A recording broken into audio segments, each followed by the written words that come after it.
மாவட்ட டாஸ்மாக் ஊழியர்கள் சங்கங்களுடைய கூட்டுக்குழுவின் சார்பில் மண்டல அலுவலகத்திற்கு முன்பால் ஆர்ப்பாட்டம் நடத்துவதற்கு உத்தேசிக்கப்பட்டிருக்கு. இந்த ஆர்ப்பாட்டத்தினுடைய நோக்கம், கடந்த 16ஆம் தேதி டாஸ்மாக் ஊழியர் சங்கத்தினுடைய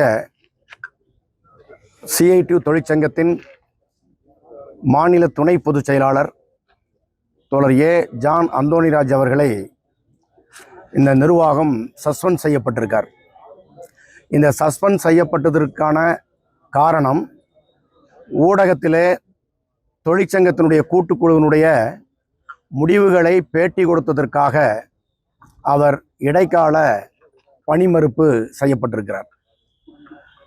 இந்த செயல், நிர்வாகத்தினுடைய இந்த நடவடிக்கை தொழிற்சங்கத்தினுடைய உரிமைகள் மீதான ஒரு தாக்குதலாக கோவை மாவட்ட கூட்டுக்குழு, தமிழ்நாடு முழுவதும் இருக்கிற தொழிற்சங்க கூட்டுக்குழு தெரிவித்துக் கொள்கிறது. இந்த செயல் வன்மையாக கண்டிக்கத்தக்கது.